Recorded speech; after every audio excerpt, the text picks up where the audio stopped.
I did a lot today, but I just whatever. Good evening, everybody.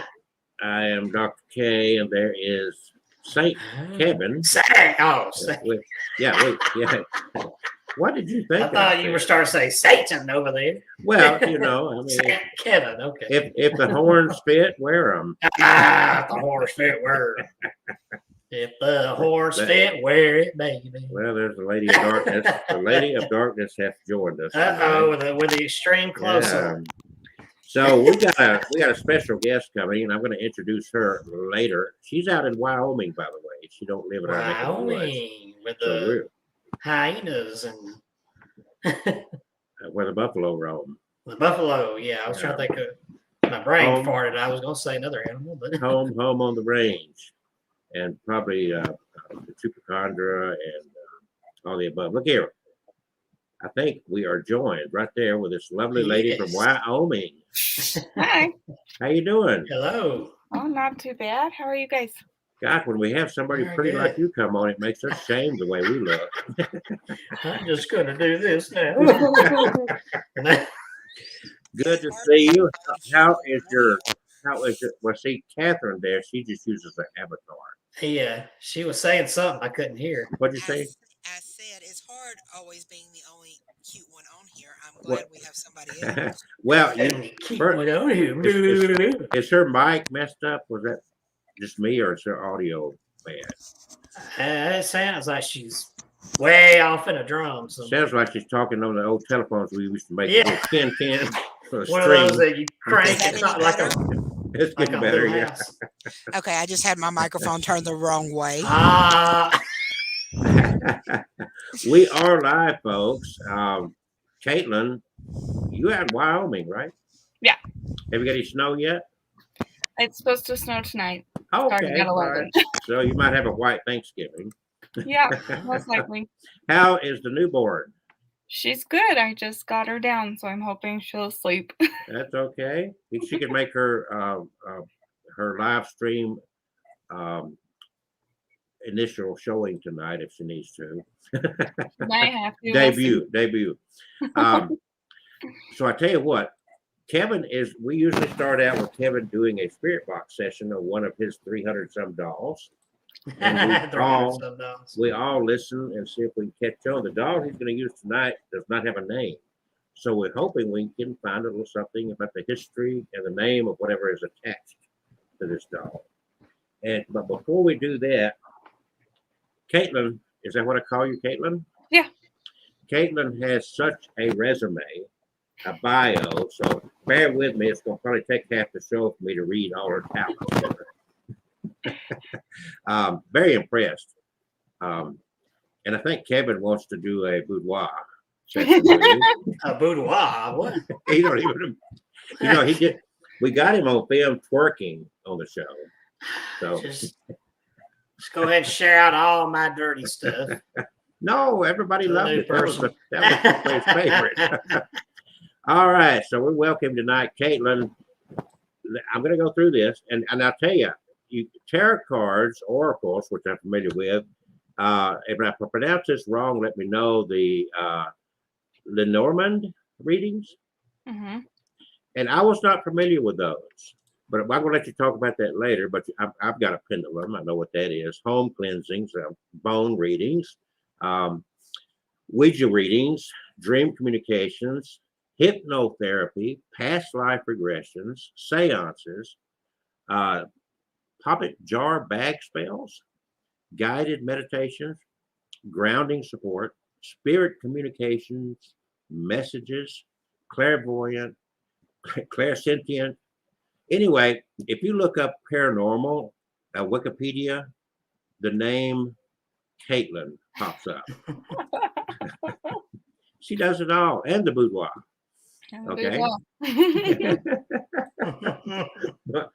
The boudoir. Anyway, so welcome to the show. Appreciate you taking the time to join us. And make sure you share this link on your social media, whatever. Get your fans. Later in the show, I want you to shamelessly talk about your store, have contact yourself, and get readings from you and all the above. Okay. Alrighty. Trying to figure out how to share it. But Go to the YouTube channel. Just copy that link is the easiest Okay. way. Yeah. Because if you're not a member of the group, Abnormal Alabama on Facebook, you know, we have to monitor that because, you know, if you control any groups, you get trolls and some idiots show up. Right. Trolling. Typical of Keep them assholes trolling. Oh, something like that. I first started with the internet back when we didn't have all this stuff. We just had what was called bulletin boards and monochrome screens, and the hard drive was a cassette tape. And so we had, it was the forerunner of what we call forums, if you knew what forums were. So we didn't have all this other stuff, and even back then there was all kind of conflict. Trust me. So Facebook didn't introduce that; it's been around. All right. Okay. So let's move on ahead, Kevin. Who we got? Well, you don't know the name for this dog. Give us some history, and then she's the doll with no eyes. the black-eyed doll. Maybe she's got one of the black-eyed kids are attached to her. Oh, I didn't think of that. Uh-huh. I'm just sharing this one last of our link here on this one last page. Here we go now. So Oh, by the way, everybody, watch Kevin closely. He got his booster shot today. If you start to pass out or anything. Hey, can I give a quick shout out to people real quick? Have we got some guests? Yeah. I want to give a quick shout out to Birmingham Surgery Center and tell Kathy I said hello, and I promised her I would to give her a shout out on the Facebook page and on the air tonight. Thank you for your wonderful service. All right. Playful Rain is with us tonight. Welcome to the show. There's other people on here, but y'all feel free to chat. And as usual, when Kevin does this spirit box session with his dolls, if you hear something, put it in the chat. Let us know, because we cannot grasp everything sitting here. You might hear something. Also, this show is archived. So if you think you hear something, you can go back and you can listen to it. Feel free to share on social media, anywhere you want to. And we appreciate you being here. And now it's time for Kevin and whoever this black-eyed doll is. She has. Her eyes are sunk in, but you can't really see in this light. It looks like she has no eyes. And I brought out Mr. Skull REM Pod, and I got the little pendulum back here. And I will go ahead and do the S-Box. That's his favorite app. S-Box. Scanning FM.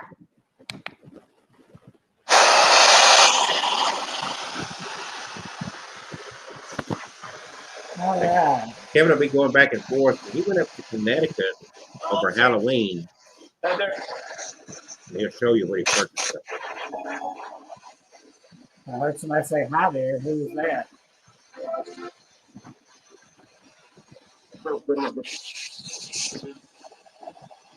My name is Kevin, and I'm wondering, is there somebody with this doll here?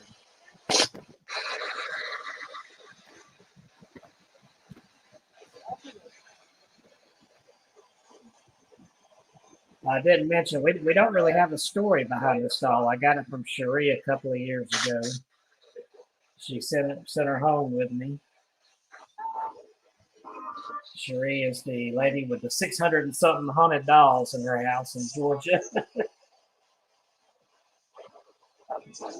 And Cherie said she didn't really have a story. She just found her at a junk store one day and thought she was interesting. But I always get a vibe off this doll. So I would love to know, is there somebody with this doll?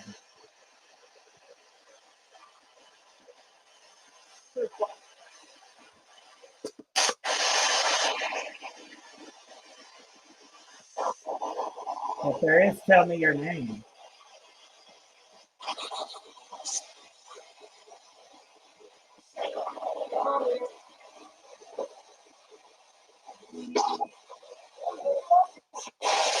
If you come close to this box here in my hand with a flashing red light, You talk, I can hear you. Or I hope to.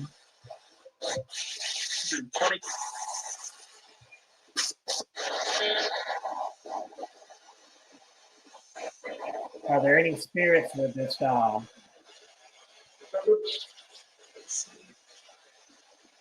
I heard a voice, but I didn't quite understand you. Can you repeat that?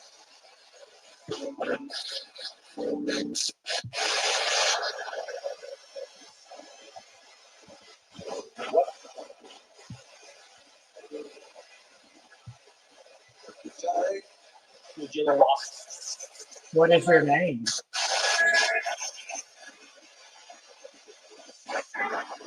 Yeah.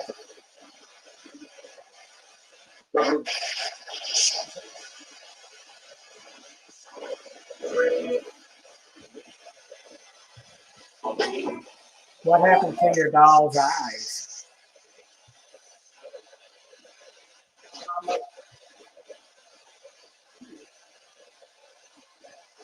It's not my break.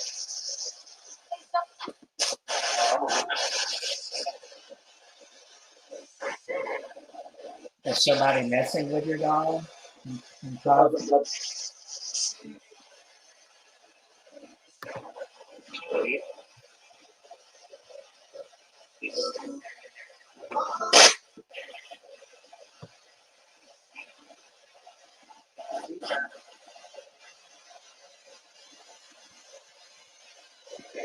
Where did Mr. E find you?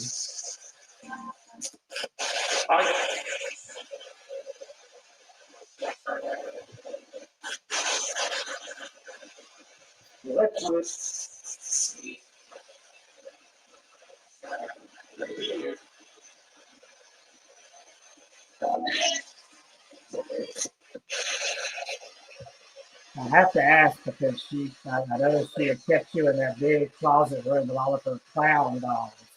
What did you think of those clown dolls? Next year.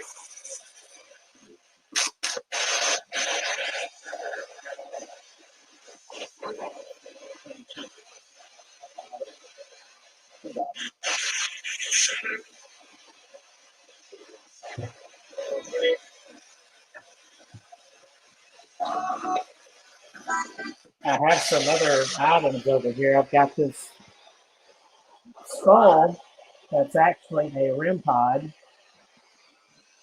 If you Playback. the FM. box went weird. There it goes. There we go. That was strange. All right, so we have this REM pod. If you come up and touch it, the lights come on and it makes that little funny noise. See the eyes? Just touch that rod.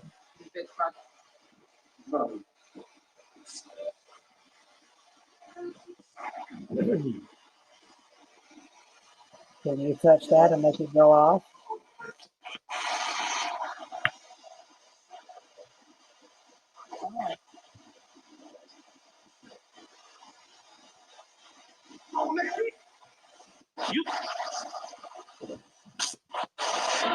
And behind it back here, we have a pendulum. If you want to make that move around, you can.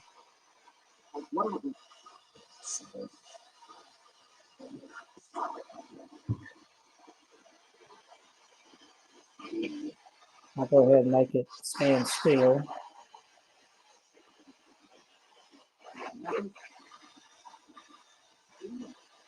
But this skull is really fun if you want to light it up.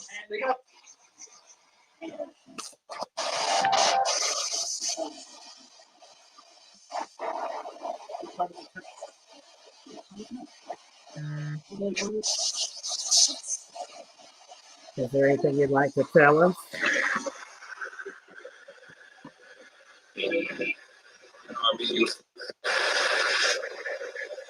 I heard, how are you? I'm doing fine. How are you?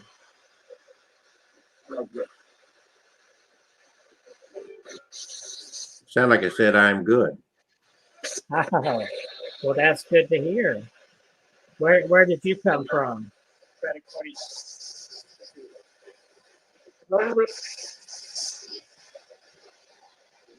I can hear quite make that out.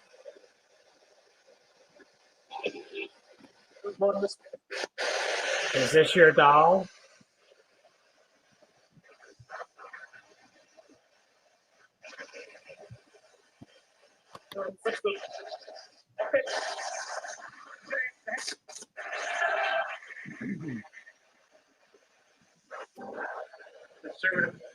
Does this doll belong to you?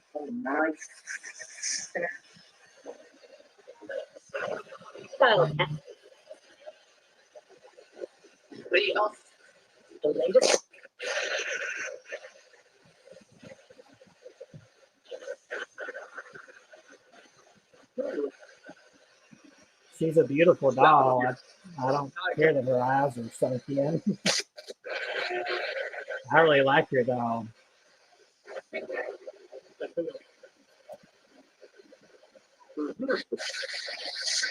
So how do you like your home here?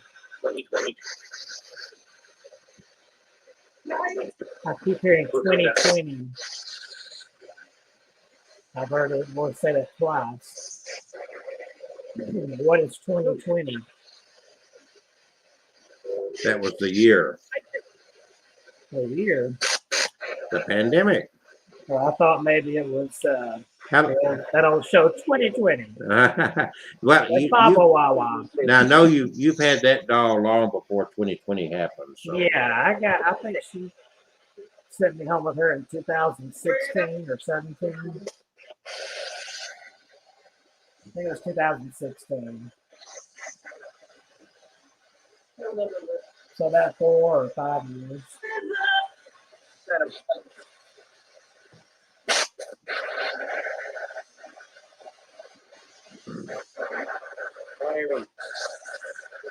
Did you like living with Miss Cherise?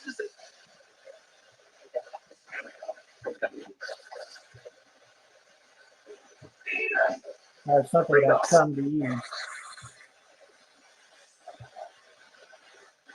Well, I'm glad you're here with me. I like having your dog here. She's been no trouble at all.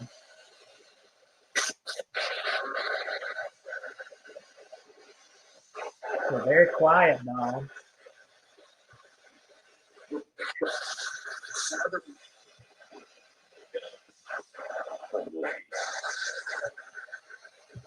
Now, are you attached? Are you with this doll, or are you just here on your own?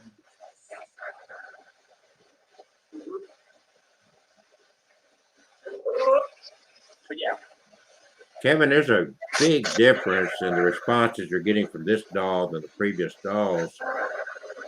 If anybody's hearing it differently than me, I'm hearing a lot of male voices. Yeah. I don't hardly hear any female voices at all.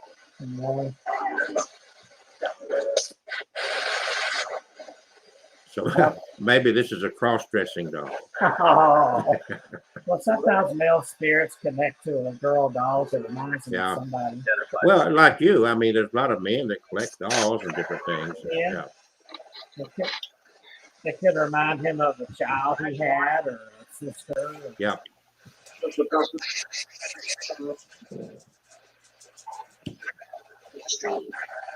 Does this doll belong to somebody in your family?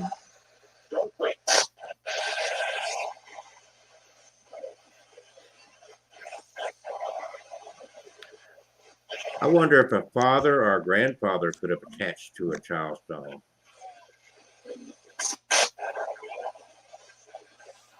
Was it your daughter?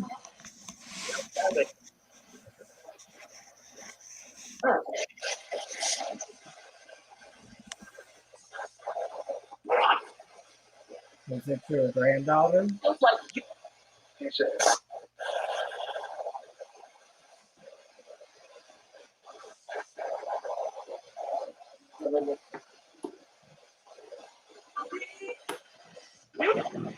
She's a pretty old doll, might be 1930s or 40s, probably 30s. Kind of a compo doll.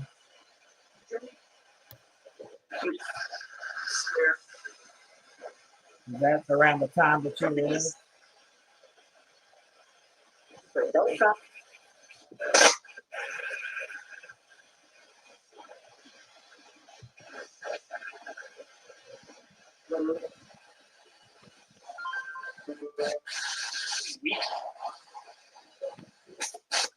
we just have another minute, another minute or so left. I don't want to take up all our time. Is there anything you want to say?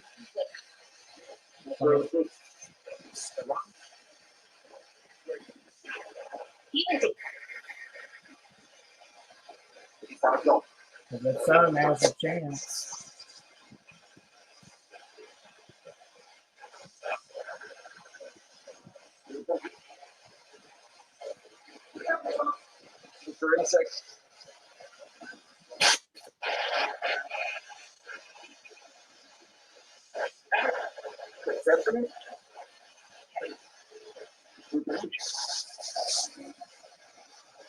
Did you need any kind of help?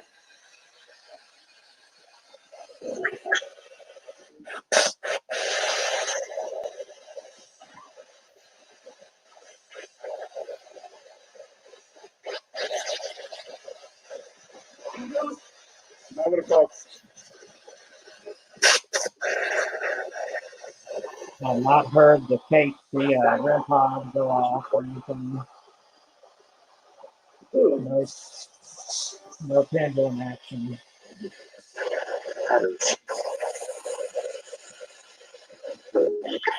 All right, last chance. Is there anything you'd like to tell us?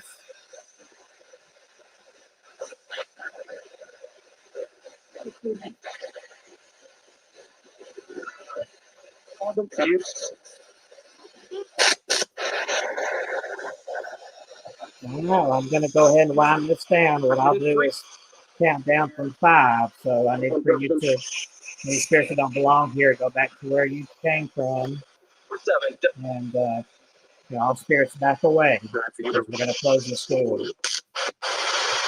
5, 4, 3, 2, 1. Thank you. Goodbye. There we go. Yeah, that was a lot of male voices. Caitlin, There we go. Kevin went to Connecticut to a, actually, I guess it was the son-in-law, was it, of the Warrens? Yeah, Tony Sparrow and the daughter, Judy.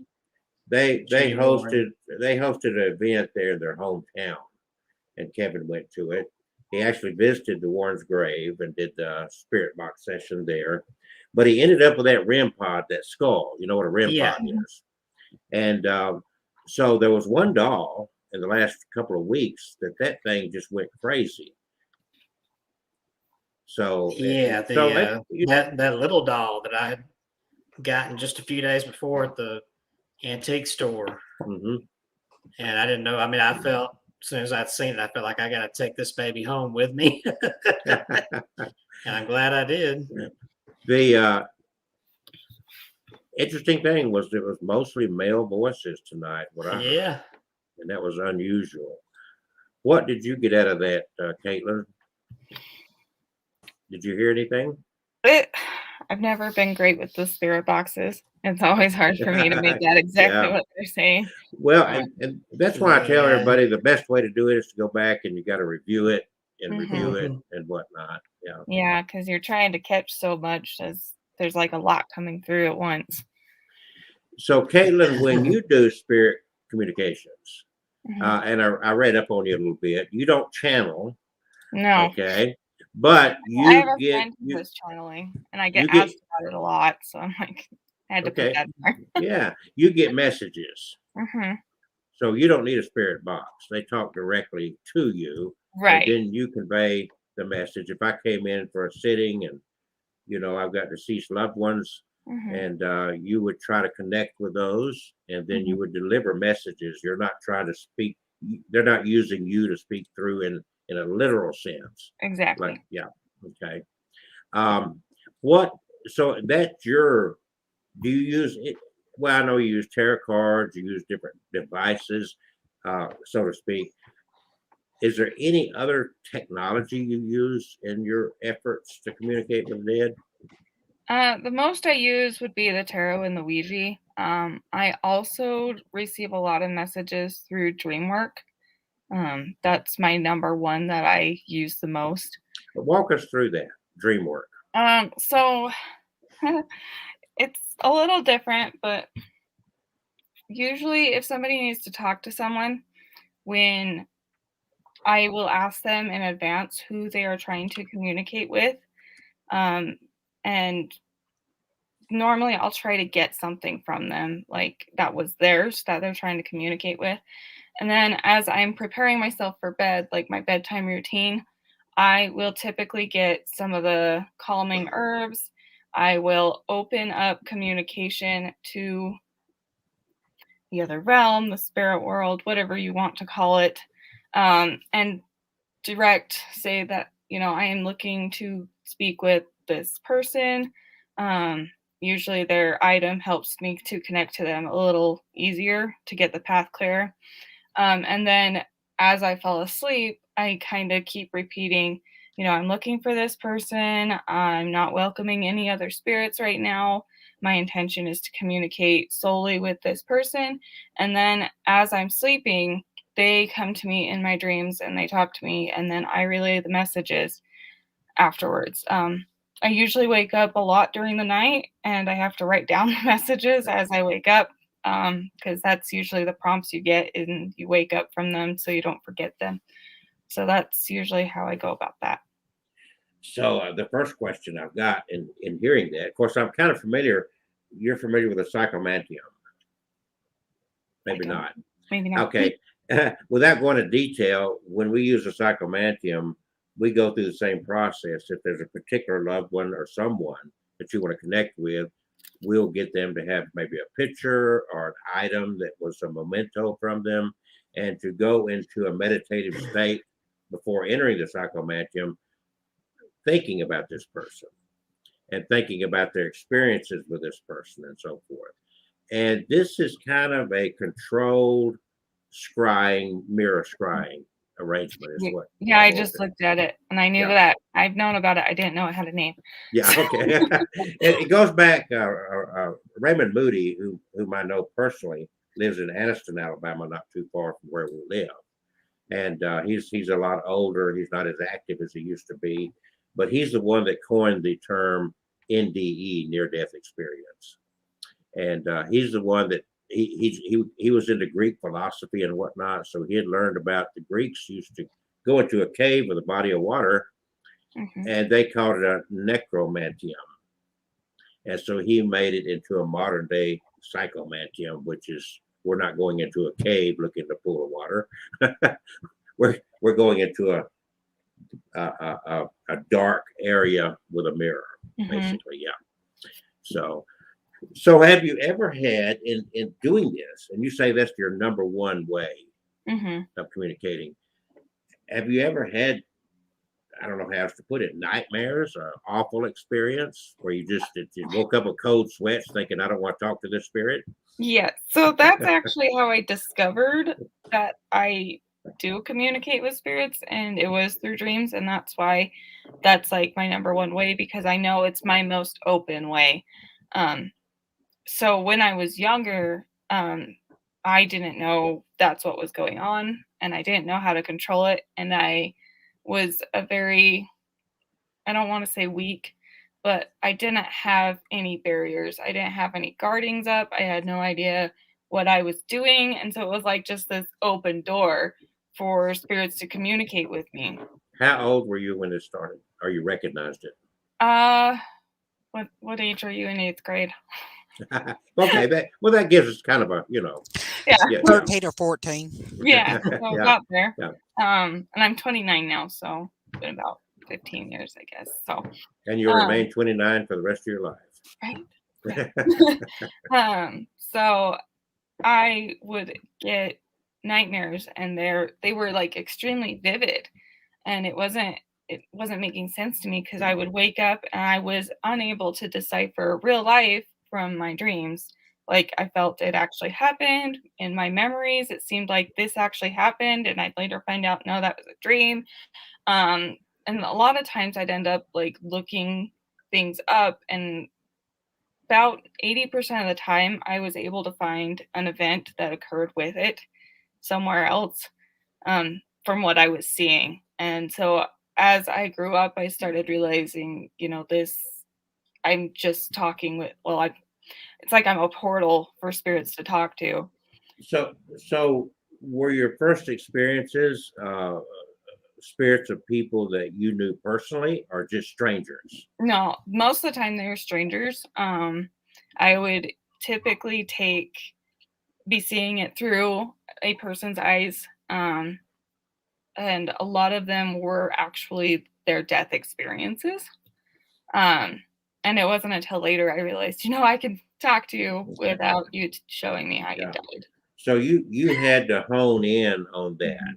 It Yeah. didn't, it wasn't just something that, in other words, you did have to grapple with it to get to where you are today. Yeah, I had to learn to say, hey, I have boundaries. Yeah. Yeah. So you're able to shut it out now and get a good night's rest. You Yeah. can.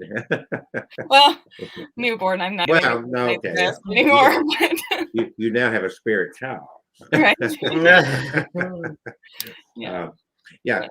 Catherine may want to come in on this a little bit because she gets a lot of what I call intuitions and whatnot. She'll have a dream of somebody shortly before they either have a horrible experience or die. Okay, and that's been kind of her adventure with it. Don't dream about me then. Yeah, Kevin, she had a nightmare about you. No, I know.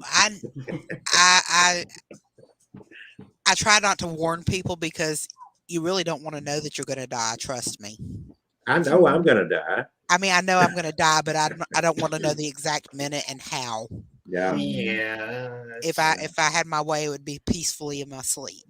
Well, I've got an advantage over most people, as my mother used to tell me, that only the good die young.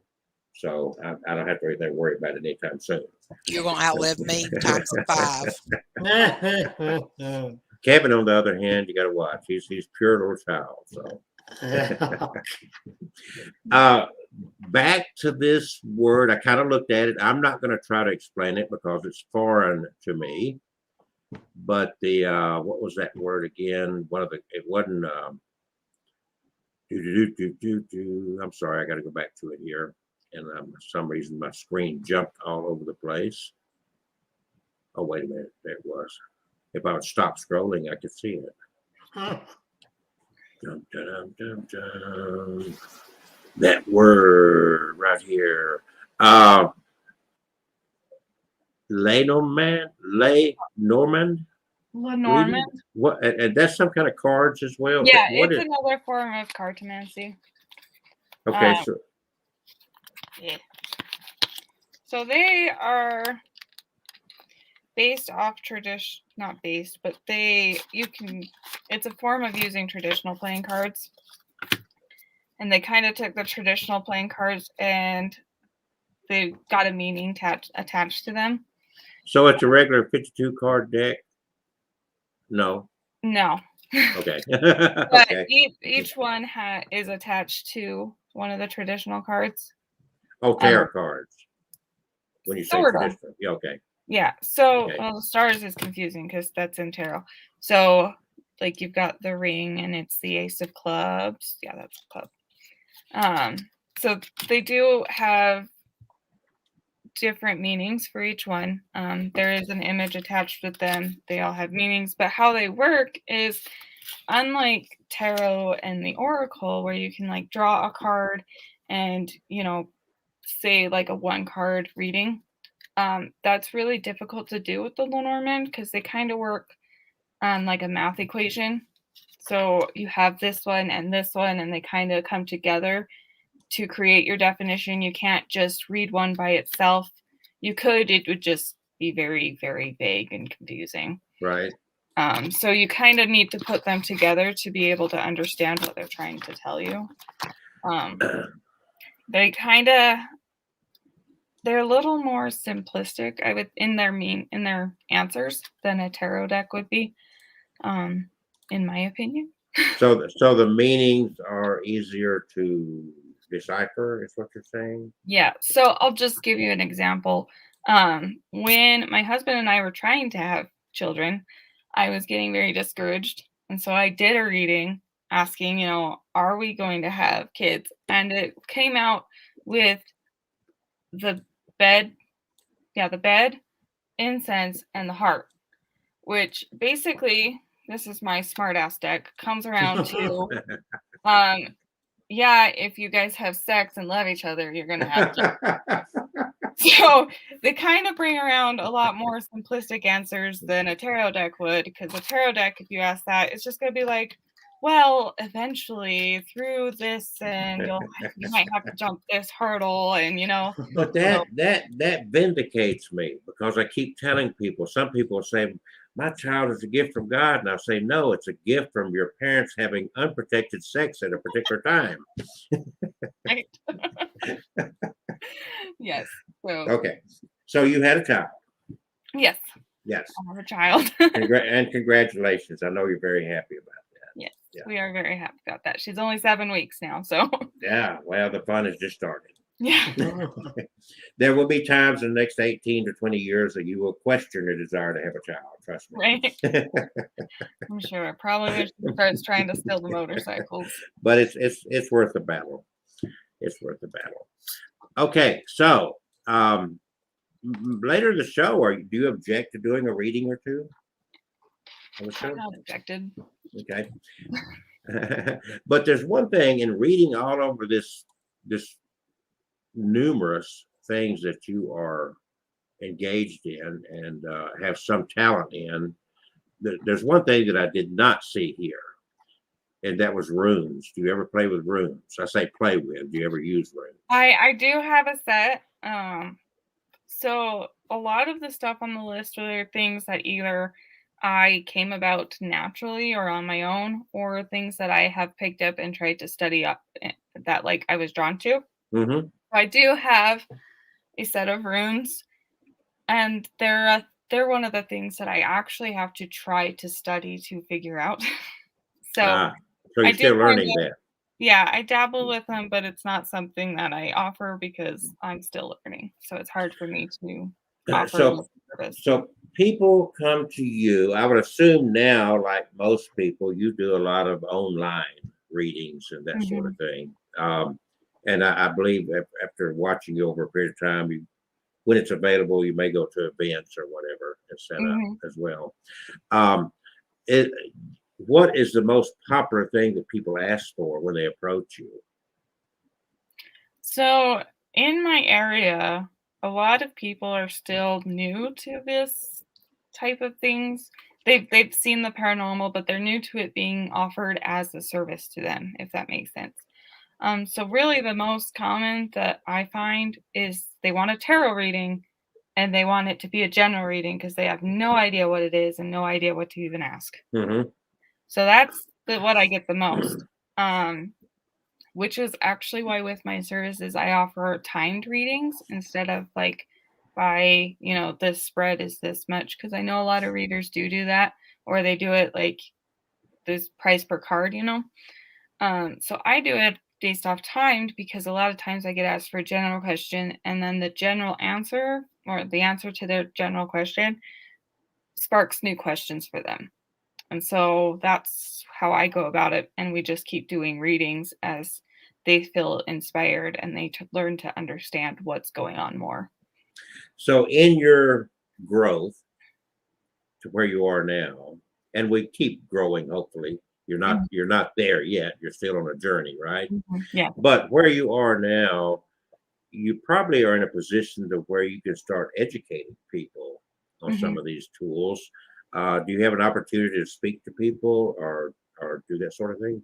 So that's actually what I've been looking into doing, because I do feel I'm at that point where I want to start educating people, whether it be educating them in just opening their mind to new things, or teaching them how to read the tarot or about spirit communications, things like that, for them to do it themselves. But like I said, in my area, it's kind of a new thing. So it's me trying all online to get this space started. Would you say, like Kevin, he likes to use spirit box, REM pods, different things like that. That's his big tool. Mhm. And that works for him. If you go back, you'll see through his experiences, he's had some great experience.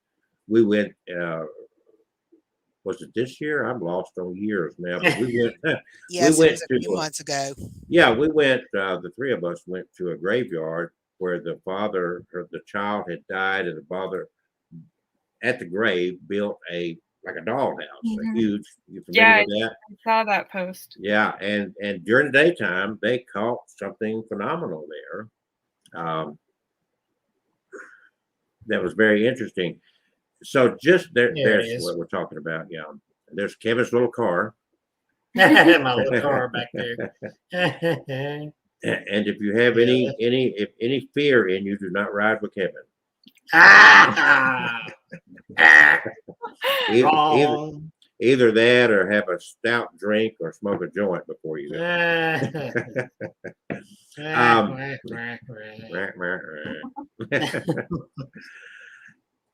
So, would you agree that different things work for different people? That different people use different channels to communicate? Oh, definitely. Yeah.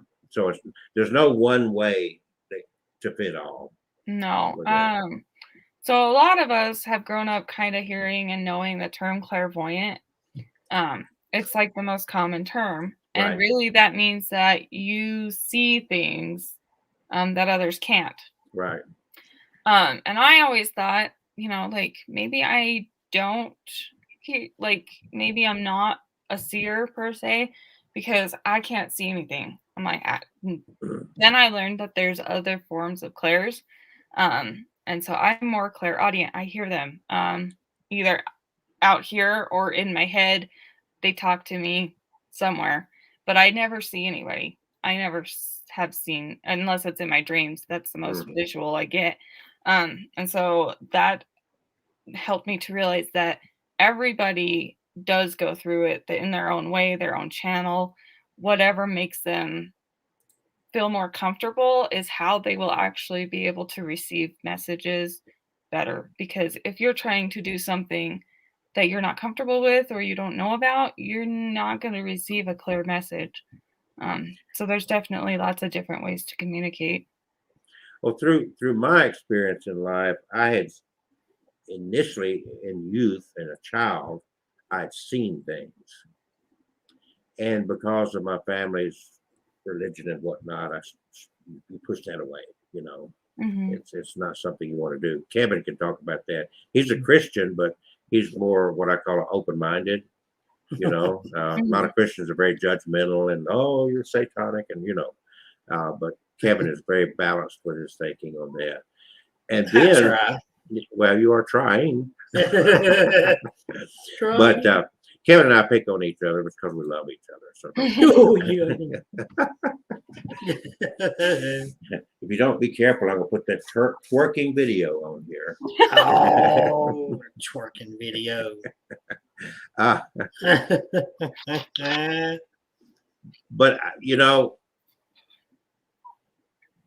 then I got to where I sensed things. It's like different points in my life, I was affected differently. You know what I'm saying? Because I went through the dream episode.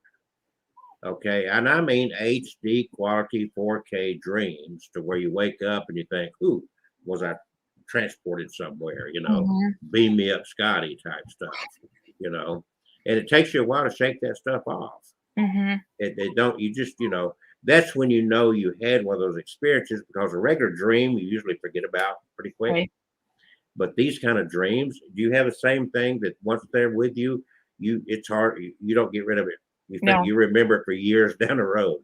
Yep. It's like, wow, yeah. Kevin's had a lot of experiences in his life. But Kevin, I've never asked you, do you have dreams like that you feel is a communication with anybody? The only one that sticks out is when I had that dream 4 or 5 years ago, I guess. When I was somewhere, I know it was in the 40s based on the way the town looked and the truck I was driving, but I wasn't me. I was somebody else. I was some older guy driving down the road, at dark going through this little town, kind of like a Mayberry looking town. And I want to say I did look in the mirror, and it was like an older face, kind of like 50s, maybe early 60s. And so I don't know who the hell I was, but but there I'm driving, and I feel like I'm running from something. And then I look ahead, and for some reason I felt like it was early morning, like 3, 4 o'clock in the morning at the time. And I'm heading out of town before the sun's up to get away from somebody. And I see this figure wearing a trench coat and a fedora under the street lamp coming up. And I think to myself, uh-oh, that might be trouble. And I get up alongside them, and I see they go to get in their pocket. I say, yeah, that's trouble. And I hit the gas. And as I go by, they whip out a gun and fire through I get by, but they fire, and it comes through the back window of the truck and through my, the back of my head. And last thought I had when I felt that, pop on the back of my head was, so this is what it's like. And then I woke up. And I remember you telling that story, and that has not changed when you told it a long time ago. It hasn't changed a bit. Yeah. And I thought maybe one of these, because there's 300 and something haunted items here, maybe one of these spirits was trying to communicate.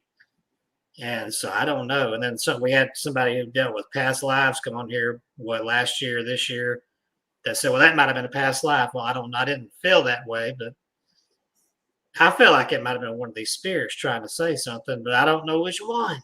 There's so many of you. Maybe if I'd woken up and their doll or item was next to me, I go, oh, it's this one. So when we have, like in my case, you have different experiences throughout your life, do you think it's possible that spirit is trying to communicate with you, and they're trying to find a way that works best with you, and so that's why you have different experiences? Is that yeah, I think if a spirit really wants to communicate with you, they will find a way to do it.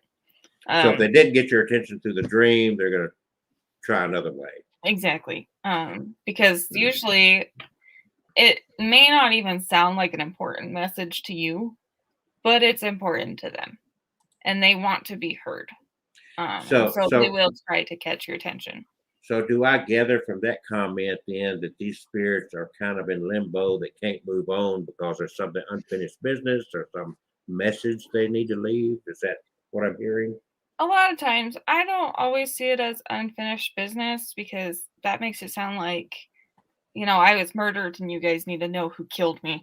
But I do kind of feel like the spirits need closure as much as we do. Before that they can continue on, whether it be to the next life or heaven or whatever it is that, Well, that to me stands to reason, because the common understanding of spirit is that they are us just without the physical aspect. So they're still us. Yeah. So that's why when Kevin does the spirit box sessions, he gets the personality of the doll or whatever's attached to it and whatnot. Yeah. S-box. So dreams are your number one way of communicating. Have you ever seen entities of any sort? Have you ever had a visual? The most I've gotten is kind of like a shadow figure. That's really the most I will get. Or like remnants left behind. My china hutch has a child's handprint on it. It's a white hutch, and there is just this black finger smear on it. Oh wow! And you didn't have any kids. No, I didn't have kids. They are little. They look like kids' handprints. I didn't have any kids at the time. My mom was the one letting my dogs out when I was out of town. And I came home, and and I can't wash it off. It doesn't matter what I do, it won't come off. And so I do get things like that, like I am here and I'm showing you I'm here. But as far as seeing like a full figure, a face, I don't get a lot of that. The most I'll get is like a shadow passing by. So like that little handprint, and you're pondering, where did this come from? before you had your child, you're sitting at home alone, your husband's at work, whatever. Do you ever, or have you ever sit there and got into a meditative state and try to say, who did this? Oh Try yeah, to communicate like that? all the time. And you never got anything from Uh, that? Actually, it is a child. I did get that much. There's a child here. It's a little boy. And I don't think he actually lived in the house. I think he lived here before the house was built. And so he feels a little lost because it's not his home. It's not what he's used to. But the fun thing about children is they like to be mischievous. So they don't really like to give you an answer. They just like to be like, hey, there's Yeah. another hint that I'm here. And then they move on. And like 2 months later, you'll find something else and you're like, that. So that's my experience with the kids, at least. So I'm sorry, but you're leading me to different questions. I ask a lot of questions, bear with me, but as you're He saying does. that, and I've had this He question does. before. I do. She's the expert, not me. The whole deal is though, and we've talked about this, I think, at some point, Kevin and I, and so I'm going to ask you now. So once you die, if I'm 70 years old and I die, that means in the spirit world, I'm 70 years old forever. If a child dies and they're 12, they're stuck at 12 years old. They don't grow anymore in the spirit world. They're always a kid. Is that your understanding? That's how I see it when they are in that in between phase. Because I believe in reincarnation. And so before they move on to wherever they're supposed to go as a next life, I think that yes, you are just still where you left off because that's the energy that you contained. Now, my mind, you've watched me enough. I'm not right in the head. Okay, I have a lot of issues, and it's always pondered me. It's like, okay, we're dealing with a spirit world. Why do spirits wear clothes? I mean, I'll be a spirit that doesn't. You going straight, Catherine? I don't wear clothes now unless I have to. That's why that picture. What makes you think I'm going to wear them in the afterlife? But you think about that, does that mean, really, because what you're saying is that when you die, I guess your clothes die and become spirit with you. So here's kind of how I see that because, like I said, I don't really see them. So as far as them wearing clothes, I'm just kind of assuming they might have clothes. But I think that those of us that do see them as they want to appear to us. Okay, so we're interpreting something, more than seeing it. Yeah. Well, it's just like in real life, in physical world, what we're getting in our head is not really what's right there. Right. Because our eyes are interpreting light. Mm-hmm. Okay, and so it kind of the same way, really, when you think about it. Yeah. Kevin is probably a lot better looking than I see him as. Wait a minute. And vice versa. To me, these are interesting topics. Maybe Kelsey actually has hair. We just don't see. I do. It's in the drawer here. I like my hair because I can just put it on when I want to, take it off. His removable do. All right, so you do your favorite way or your best way. I wouldn't even call it favorite way. What works best for you? Yeah. Is that the proper way? Yes, because my favorite way is actually the Ouija board. So you do like the Ouija board? Yeah. Kevin shocked me. Show her that REM pod again. Yeah, she got. Look at that. Look at that. Stand up again. I tried to dress for the occasion. There you go. That's cute. I like that. And so Catherine, you got some t-shirts to make up there. Yeah, I know those out there. Yeah. This has the Ouija. See, and Kevin has always been skeptical of even wanting a Ouija board around him, but now he buys a REM pod, and on the skull, it's a Ouija board. Oh, That it is just cool, looked, Kevin. I did it not just looked realize I really had that on neat. there. And Yeah. I said, I'll make an exception with it. I mean, it's Yeah. so neat. I couldn't resist. It is neat. It Yeah. really is. Yeah. Is With it a on REM right? pod inside. Yes, Is it on right now? Yeah, there it is. yes, they don't Yeah, my eyes there light it is. up. Yeah. Yeah. Ooh, So that little baby right there came from Connecticut. that little baby. And the Yeah. ones that made it are Pennsylvania State Paranormal, who Yeah. also have their own haunted doll they had there named Harriet. And she's about to be featured on A Haunting on Travel Channel. So, Caitlin, you live in Wyoming. Yep. Wide open country. A lot of indigenous peoples' territories out there. Right? Not so much in my Really? part of Wyoming. They're more. Okay. I know a lot are on the eastern side of Wyoming, but Okay. And you're in town. You're not out in the country. yes, but the town is only like 2,500 people, so Okay, you're not in a metropolitan area. no. So I'm just curious as to what kind of hauntings you hear about in your area out there. Is it more cowboy and Indian stuff, or you know? So where I live is in Southwest Wyoming, and we actually have the Fort Bridger here, Mhm. which is where Jim Bridger set up the fort. And so there is actually a lot of stories over there at the fort, because it was a mountain man area. It was a supply stop for the pioneers as they came across the country. It became a military fort at one point. It's had, and it did. There were indigenous peoples here. They're just really not here anymore.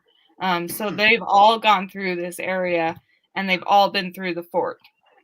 So there's definitely a lot of stories there.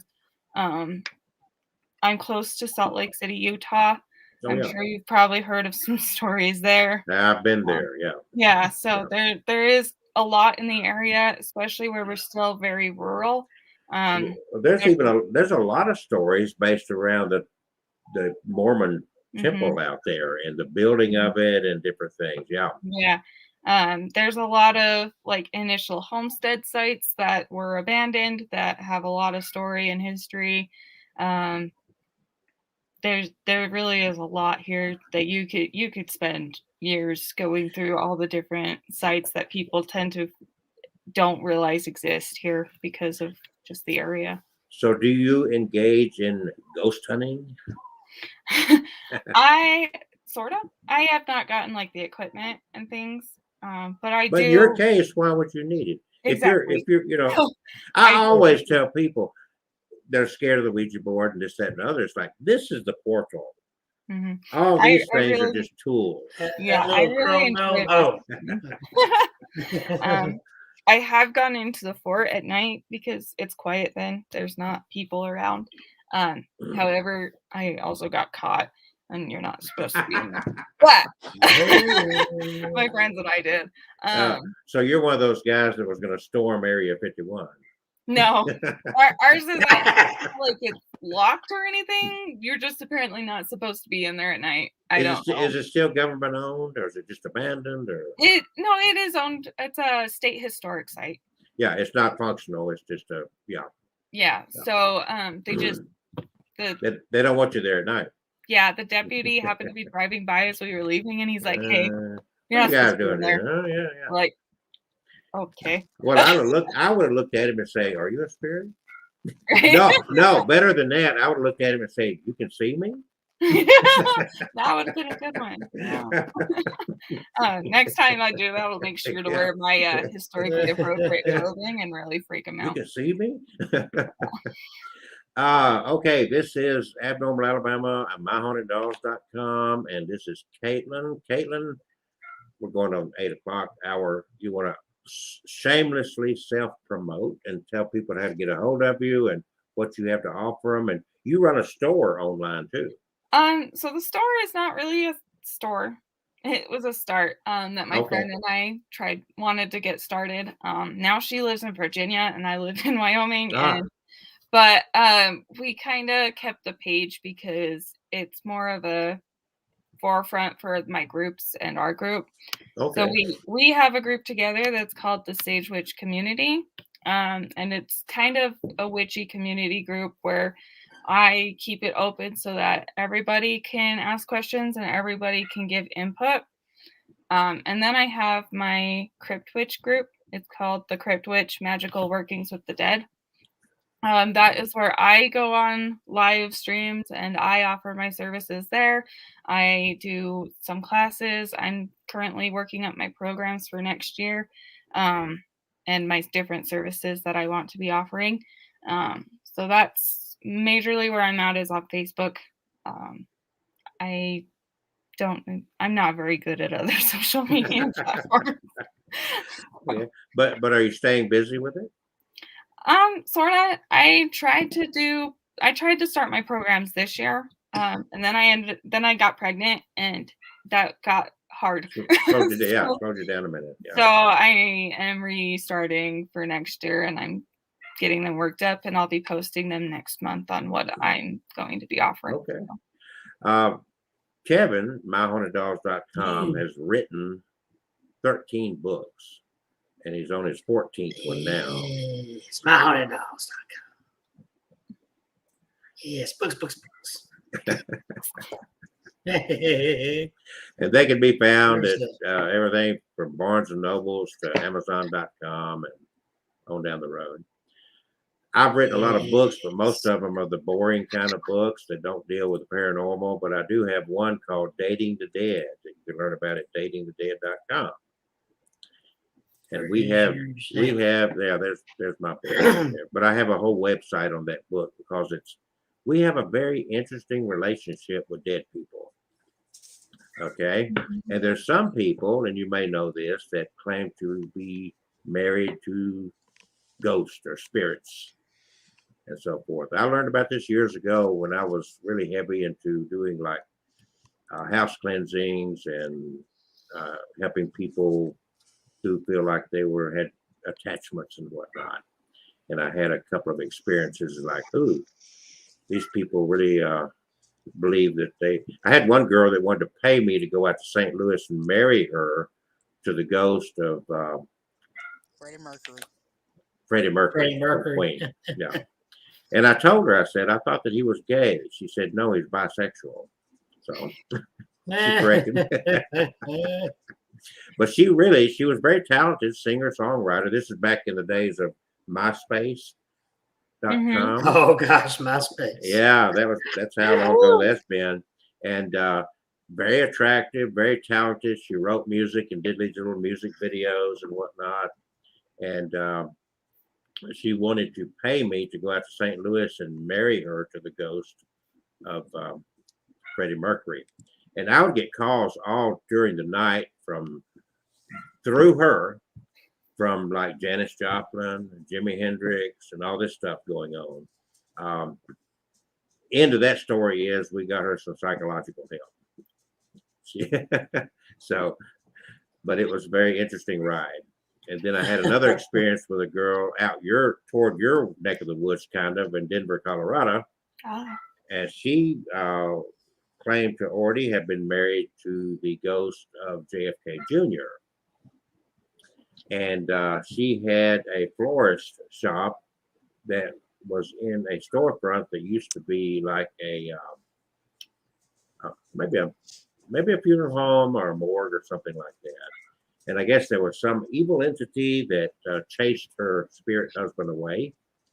And she wanted me to help her get her husband back. And I guess I did a good job because she actually sent me a check and paid me. I didn't even ask for the money. She said, how can I send you some money?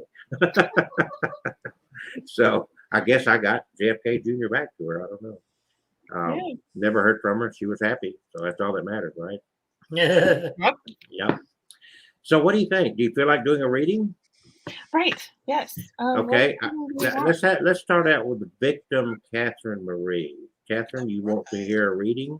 I would love a reading. And we like hearing her readings because she's got a lot of issues. I do have a lot of issues. But I'm And proud of those issues. I worked hard on those that's issues it. to So have them. she is the topic of my new book, so I'm making notes. Oh gosh. Well, you didn't even tell anybody what I do. Well, I'm going to let you do that. Okay, I make Ouija boards. I also write ceremonies. He Okay. didn't tell you about all the writings I do. I No, write we do ceremonies. a lot of hand fastings at weddings and whatnot. I've been seeing your hand Yeah, vaccines yeah. or your weddings coming up. And so Have you? Awesome. people in Awesome. Alabama, some of them like us, a lot of us don't. A lot of them don't like us because we serve everybody. Hmm. It's their wedding, and we do the role they want us to do, and they don't understand that. How can you do that? It's like, well, it's their wedding. Why would I not want to do it? Well, You know? I just finished an awesome photo shoot with a couple, and they're expecting their baby. It was a dark baby shoot. It is absolutely awesome. I can't share the pictures yet. At a haunted location. At a no haunted less. location, yes. Yeah. And they are awesome. But And as soon as I can share them, I will. and my favorite wedding, Caitlin, was yes, I have done a nudist wedding. And I wrote we wrote the ceremony specifically for each couple. So it's like, first of all, it's like, what do you wear to a nudist wedding? That was a big challenge. The second thing was I opened up the ceremony by saying these words. I said, God keeps sending us naked people. We keep returning to him people fully clothed. Someday we'll get, and this is the way my mind works. It's like, why do ghosts wear clothes? So anyway, go ahead, Catherine. I'm sorry. She's very talented. She makes Ouija boards. For Christmas, she's even made Santa Ouija boards. Oh. Yes, I did. I would like to know where I can find your Ouija boards. Actually, they're at Birmingham Oddities right now. Well, you need to grab some of your pictures and put them on a Facebook page. I do. I'm actually going to be creating some new boards in the next couple of weeks.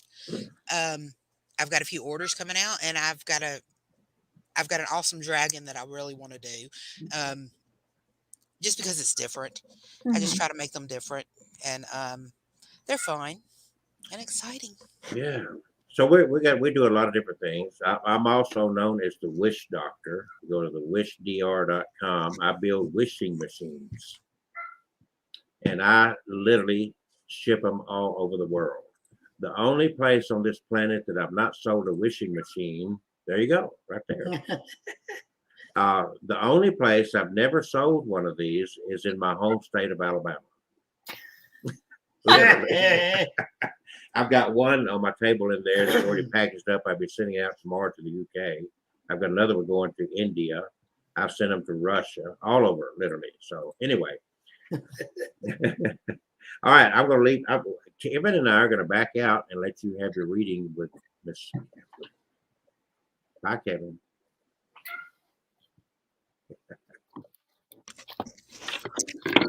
So, what kind of reading are we doing? Let's do work. Why don't we do work? I love to work. I love to make money. I love to spend money. What female does it? Right. So, So- like cards or I'm guessing What do you feel comfortable doing? cards are just the easiest because they're faster. Okay, cards will work. Cards Okay. will work. Like otherwise we could be here for hours if I'm, doing other things. I actually pulled my own cards the other day, and I'm kind of curious if we get something similar. I've got a feeling we're going to. Okay. And I'm really hoping. Really hoping. Okay, so on work and money. Got it.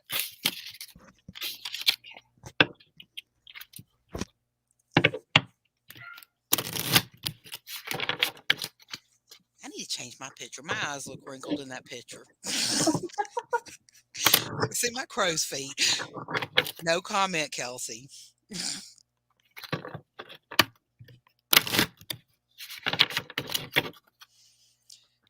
I figured he would say you're getting a year older in a few weeks. Oh, are you? No, I wasn't gonna say anything like that. Getting old, you're already old. Come on. Bite me. My birthday is what, just a week away now? Mine's 2 weeks away. I'm the old guy, and they concerned about being in their 40s. Like, oh, my body. It's like, wait till you get my age. Jesus. I doubt I'll make it that old. Okay. So, I decided where to go. There it is. To use this oracle deck Oh, cool. because I thought it fit our topic for the evening. So I like it. It's cool and spooky. So I pulled the Leper King for you. And he is the Sword of Law. His card talks to us about self-discipline, and having the core ideals to, what's the words I'm looking for? To rely on yourself to bring about what it is you're looking for. So when it comes to work, you need to put your focus more on yourself instead of relying on others to bring you success. You're the one that will bring you the success. And maintaining the discipline to keep working instead of getting, being like, well, this is more fun than work. So that. Awesome. That's true.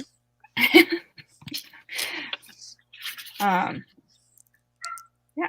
So, and then he also is, where'd he go? I don't know. I lost him now. He ran away. He's also a lot about bravery. So if your work is your own, not working for somebody else, it's also standing up to say, this is what I'm doing and I know I can do it. You need to be like being confident in yourself, having the confidence to stand up and say, I am this person, I'm going to do this, and also that will help you with your self-discipline to keep it going. And then just having faith in yourself. I feel you may be struggling a little there on some portion of it. Like maybe something was going down and you're trying to pick it back up to just say you can do it, but you can do it. I know I can. Okay. Good. I'm glad you know you can.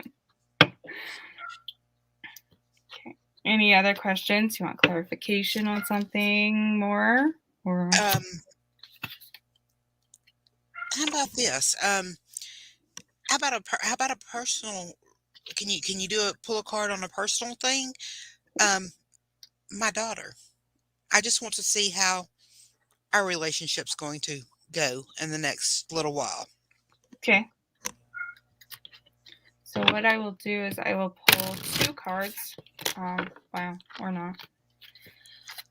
2 cards that one will represent you and the other one will represent her.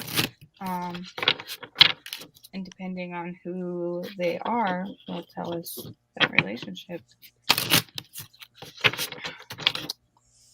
Because if I pull Lilith and Abraham, that's not a good combo.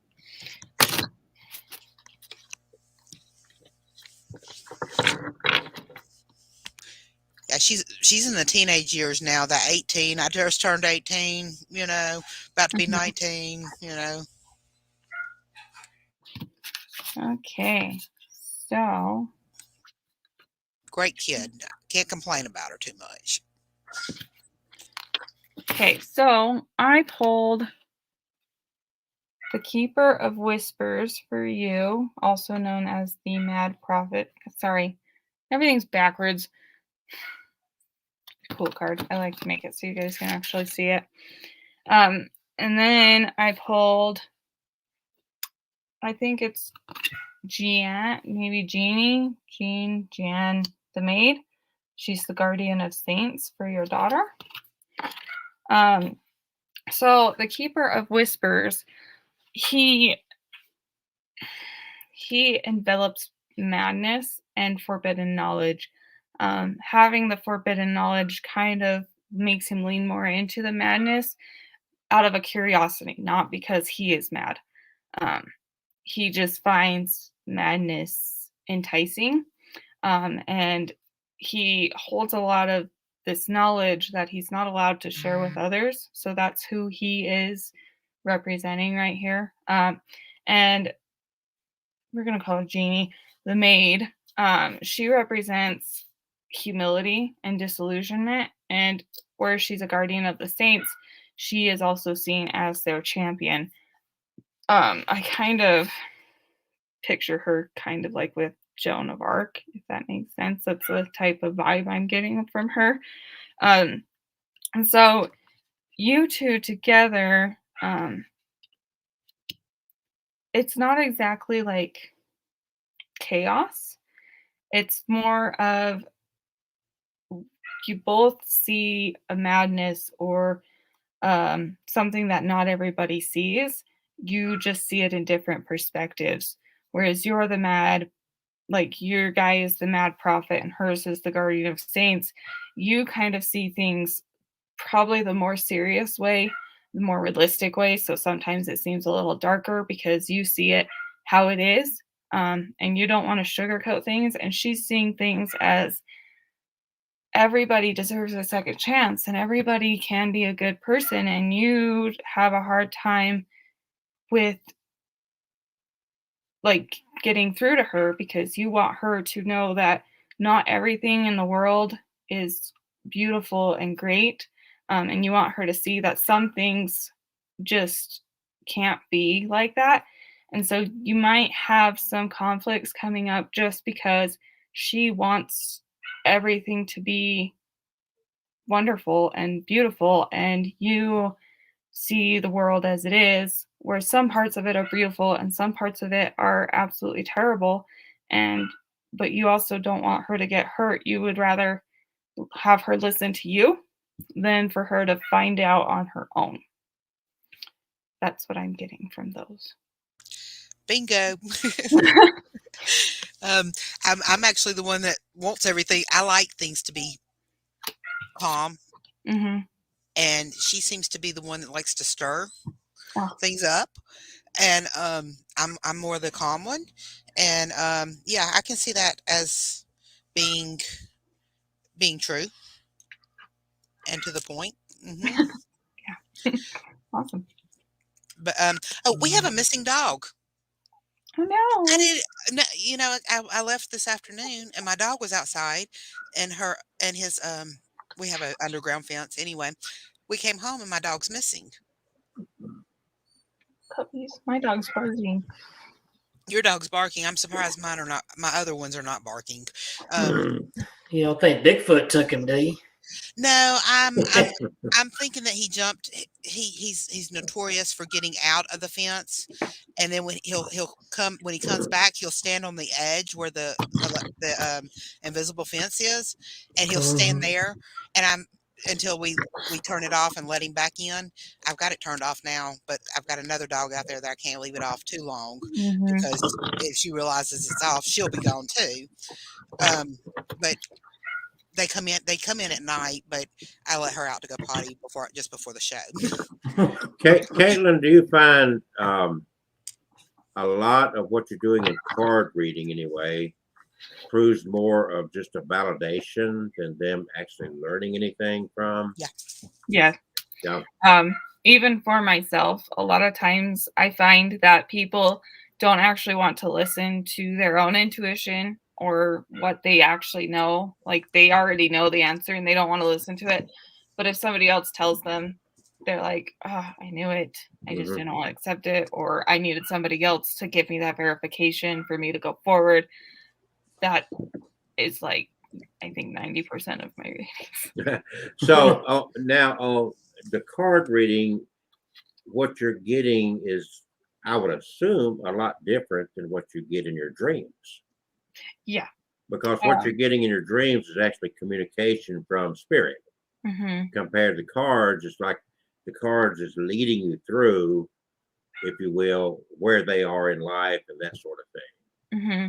Exactly. The cards kind of go off of the reader's energy itself instead of the spirit's energy.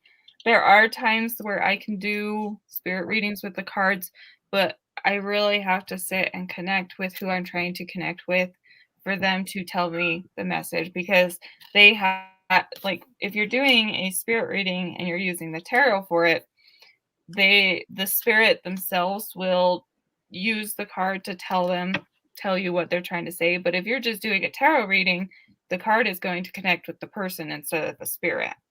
Okay.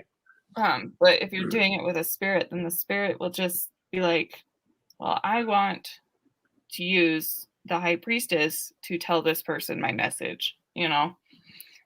So it's a little, they're different.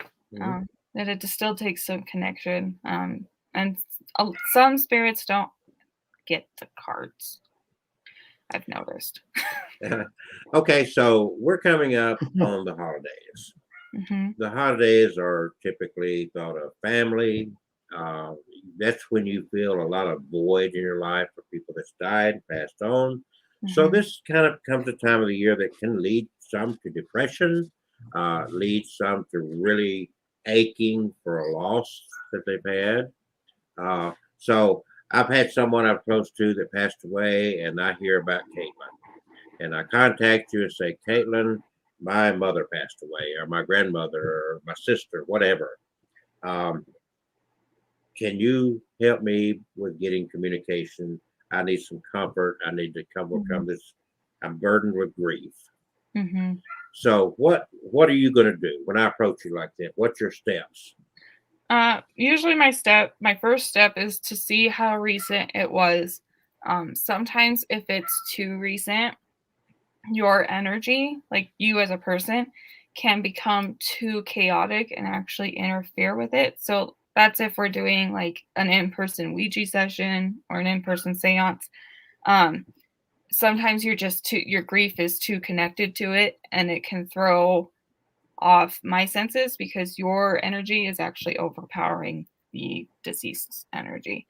If it is online, or I'm doing it through like a dream communication where you're not present, um, then we'll just move forward. But I do Mhm. like to know how recent it was to try to gauge your grief and your energy to see if you would be, you know, um, throwing off the balance, I guess I could say. So would the most effective way then, okay, in today's world, I could be anywhere on the planet and reach out to you. I don't have Mhm. to be with you. We could chat. You ask me some questions. It'd be difficult for me to get you a hair sample or a piece of Yeah. whatever, but I Mhm. could show you a picture or Yep. even Mhm. email or text you whatever a picture Mhm. and give you some basic information. Um, because based on everything I've learned about you, I would think that I would want you to do the dream Mhm. Yeah. routine. Mhm. That's your number one way, and it's like, okay, I'm not interested in Caitlin. I'm interested in hearing from my mom. You're just as you say, a Mhm. portal for that Yep. to make that happen. Mhm. So that's what I'd be looking for. So you would want to elicit as much information as you could from me about this person. I would want to get just enough to make sure that I can contact the correct person. Okay. I don't like to be like, "Oh yeah, tell me about your childhood," Oh yeah. because I feel a lot will try to take what you tell them and twist it to make it, seem like they have contacted somebody. I like to go off as little information as possible because then I also feel like their message to you is going to be more sincere because I am not throwing in information that you've given me. Does So that if make I reached out to you tonight sense? and under these terms, I watched this show and learned about you and think, oh, she could help me out, and you got the information from me. Do you start working on it tonight, or do you do work on it for a couple of days, or how do you proceed? So it kind of depends on where I'm at, especially with the baby right Oh now. yeah, I understand. Yeah, you But gotta have. if I have been doing an event and my energy is just, low, I will probably be like, hey, I'll get back to you in a few days. I will pick a night that I think will be the best for me to do this on. My husband does like shift work. So some nights he is working night shift and sometimes he's working day shift and sometimes he's off. I like to do them more when he's working nights because I don't have anybody around me. Except for a baby. Yeah, except for baby. But like I don't have, for one, his snoring to interrupt me. If he watches this, I'm sorry. But so it's just peaceful and quiet. I don't have somebody else's energy and like conflicting with mine. So I just kind of look and see how I'm feeling, how kind of my schedule looks, because if somebody's going to message out to me on a day that I'm like crazy busy, I'm going to be like, can't do it that day. I won't have the energy left to actually listen to somebody talk to me. So if I reached out to you, you might, you would just get back with me when it happens, I guess. I would respond and say, I would love to do this for you. Give me some information, like their name, a picture, maybe a date. I prefer the death date versus the birth date because we're dealing with the dead. And then I usually let them know, these few days, like this day and this day, they look good. So I will try to, get my energy set for those days so that I can do it then. And I'll try to give you some idea of when I will put forth my energy towards. So how do you know that you're talking to the right spirit? A lot of times, I should say getting messages, I guess. Yeah.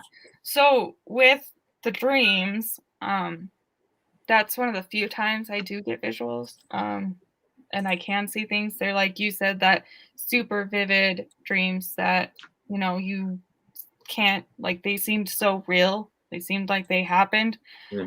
That's usually how I know I was talking to somebody. And then usually if I have a picture, it's pretty easy to tell. I'm really good at blocking out negatives, like negative spirits. And it's really difficult for an actual human spirit to pose as somebody else. Gotcha. An entity could pose as somebody else, but I don't really get those a lot. I used to, but I have been able to build my borders, my barriers to keep the negatives out. Do you have kind of a ritual you go through to protect yourself? Yeah. So I also identify as a witch, so a lot of my ritual comes with like my herbs and my candles and kind of just my intentions. So I keep my energy, I keep my white space, as some would call it, to keep it safe. And I set my intentions to be only those who I have called to are welcome in my space. If I end up getting somebody else in my space, I immediately will close off all connection. I wake up, I'm done, I draw the bridge, it's over, and I will try to reach out in a different form if I'm unable to complete that method. Okay, so somebody's reached out to you, you've got the information you need to get started. A few days go by and you finally get in the zone, I'll say, to make this happen. And you spend a night and you have these vivid dreams. And throughout the night, you wake up, scribble some notes, and go back to sleep and go through this routine. How many of these have you done professionally, let's say? As you know. Professionally means you got paid for it. Well, even if you did it, you ran a benevolent society. You did it for free. So let's not look at it as getting paid for it. I say professionally because, you could do pro bono work, Yeah. So I've been taking clients and taking what people want me instead of just my own for it was 2012. So for 9 years. Oh, so you got a lot of experience. You've been through it a whole lot. Yeah. So on an average, what do you get? What are you offering? So you're gonna get back with me. We'll either hook up on FaceTime or Zoom or whatever, Mhm. and I'm sitting here anxious to hear what you got from the spirit world. Mhm. What are you gonna offer me? What am I gonna get from this through you? What am I gonna get? My biggest hope is that you'll get closure. That's everybody's biggest want and need. I also try to, make you. I'll explain to you who I saw, what they were like. I sometimes get scents as well. Like sometimes my grandpa comes through and I get a pine scent. He was a woodworker, and I always know when he's here because Mm-hmm. suddenly I'm smelling pine and wood. And so I will, kind of give you some things that came through for me to verify to you that I have talked to this person that you wanted me to talk to. A lot of times, if they have an accent, I sometimes start talking in an accent. Okay, so you do almost channel. See, but it's weird because if I binge watch Doctor Who, suddenly I'm talking British. So it's just kind of how they talk to me. Because if they have a particular mannerism, I like to portray that so that that I really did talk to them. They get a better sense of what you went through. Yeah. It's not exactly like channeling, but I want you to know, like they had a twitch somewhere, I would let you know, his left eye kept twitching because I don't know. Yeah. For so example. do you get people that they go through this experience and you fed them whatever you got with this one night of doing this, and they say, "Ooh, that was great. I want more. Can we do it again?" Yeah, so a lot of times they do. They're like, "Oh, that was awesome. I want to talk to them more." They'll usually be like, "I want to actually experience you doing this." So we'll do like a Ouija session or a seance. Okay. You'll bring in another tool. Yeah, I'll bring in because then they can be a part of it too. They can't exactly be a part of my dreams, So when it comes to that point, they're like, "I want to be with this as well. I want to see what goes on." And so I offer a different type of session if they're interested. If not, we'll try. But I also try to explain to people that they also need to respect the dead. Sometimes they don't want to keep talking. Sometimes they needed to get one message through for their closure. And it may not have been closure for you, but it was closure for them. Sometimes they'll be sending a lot of messages and I'll keep having dreams for like a week. And the person who asked is like, "Okay, leave me alone now."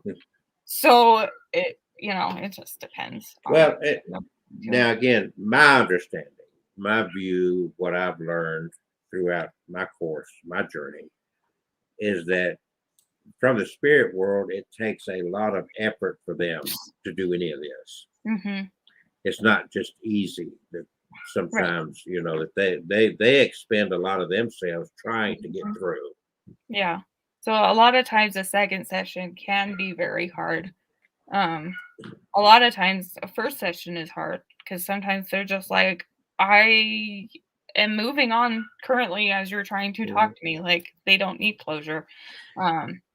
So a medium would sometimes come out and say, "Okay, some of the basic things. I got this smell. I'm seeing a pet bird, and different things like that."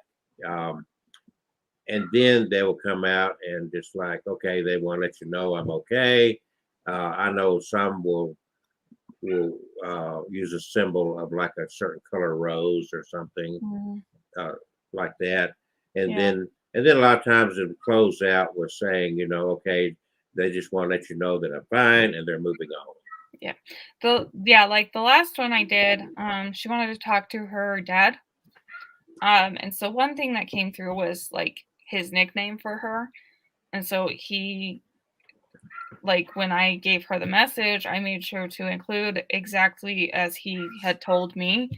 And that was like one thing that helped her with like her closure, because she's like, "Oh, that's what he always called me," like that. And she started crying and was like just so happy because she had not been called that since he passed, and she almost kind of like forgot it. Like you never forget it, but like it wasn't in the front of her head. You kind of shut it out, Yeah, and so she was like, "Oh my God, that's what he always called me," and like it hits, and so things like that tend to come through. Okay, yeah. Just little things a lot of times.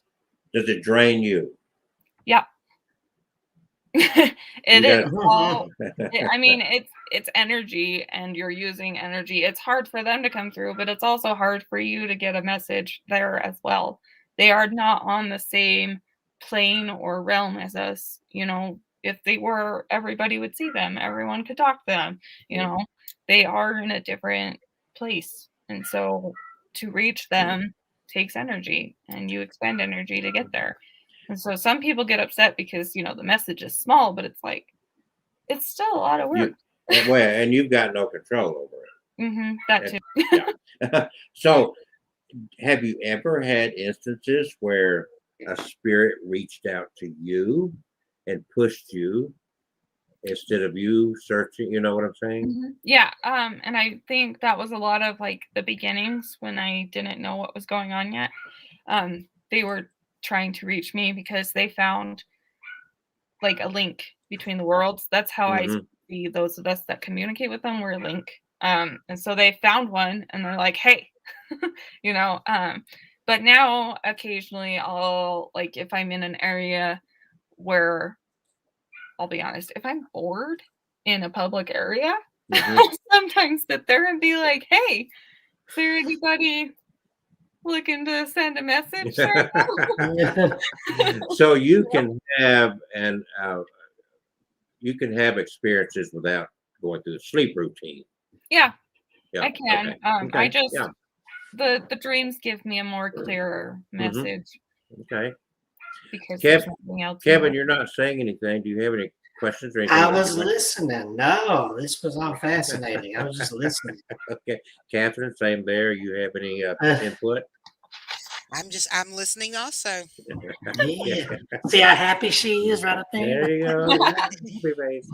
Somebody's listening to you. A permanent smile plastered on the face there. So I'm the interviewer. Okay. Fantastic. We got about 25 minutes left. Unless you want to do a reading for Kevin. Kevin, you want a reading? I guess it couldn't hurt. It might. Remember, Kevin, she has no control over this. She just tells you what she gets. I'm curious about Kevin's reading. Yeah. So we're going to back out and we're going to listen. Okay. Now, the first question she's going to ask you is, you want the tarot card reading? Which one was the easiest, Caitlin? I asked if we were doing cards just because I wasn't sure what we were doing. Okay.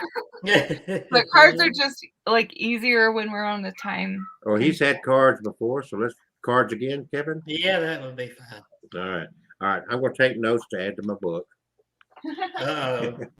He's got a book. So make it. Caitlin, don't be afraid to embellish and make it real interesting. So Kevin gets the haunted house. Oh, the haunted house. You talk about apropos. That's right down his alley. I have so many decks. Should I have the haunted doll up here too? Right. I thought it fit. All right, Kevin, do you have a particular question? Gosh. Because everything seems to be going. Yeah, I'll give you a question. Lord. No, I'll give you a question. Why did I have that dream about getting shot in the back of the head? Well, that could be. I mean, I don't know if it's been too long to ask that, but that would be. I've never really checked into that further. Is that your question then? So that would be the question. Okay. Yeah. Why did I have that? What was the purpose? What was the meaning The of that? purpose of the stream of the elderly gentleman getting shot in the head. Well, I say that because he has talked about that for years. Yeah. Yeah. I just assumed I might come across it in one of these dolls. You know, I have so many, it's going to take me forever to get all my YouTube one-on-ones and the paintings and the tools. Okay. So,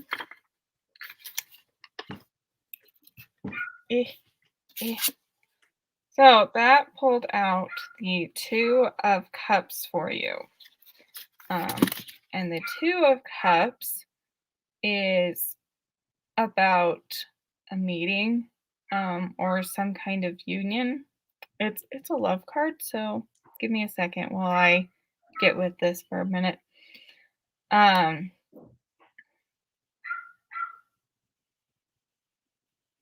So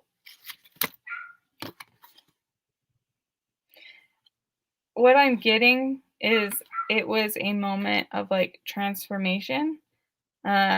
So I feel like the message was more meant as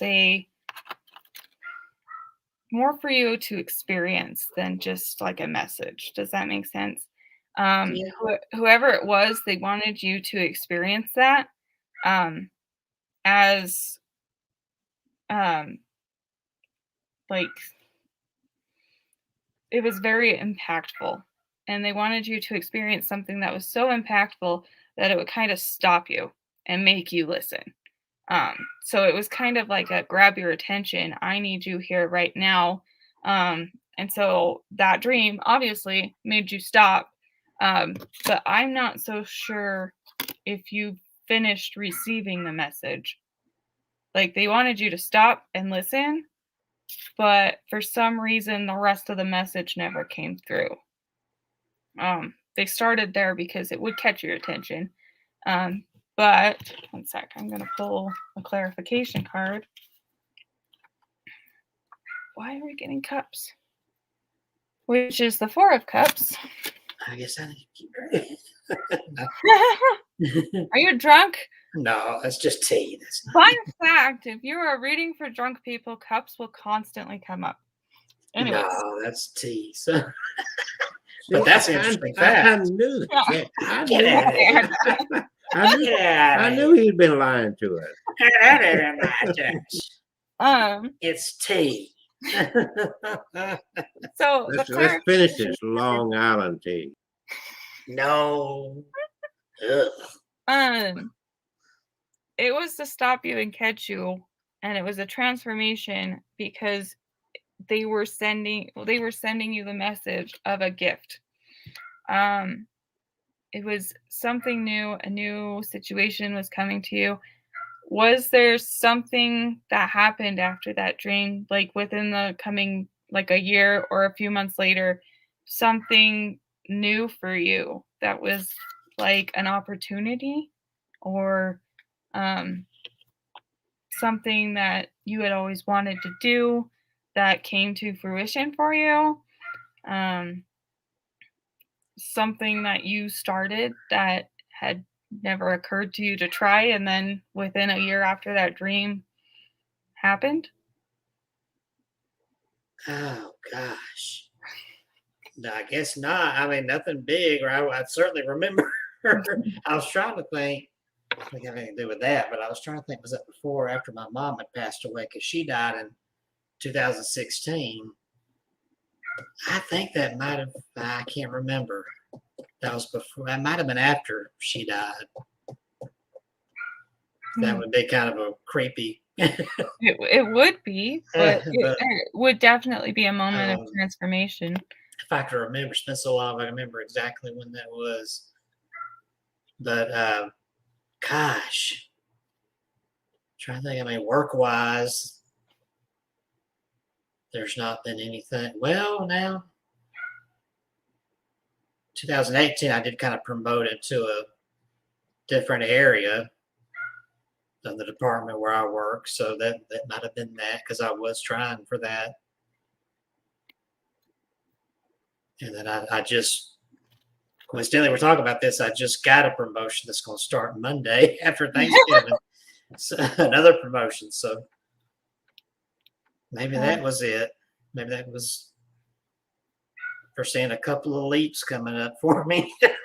Maybe, because yeah, it started with a card of transformation, opening up to opportunity or new gifts. And so I feel like it was just them giving you the heads up that, life is going to change as you knew it then.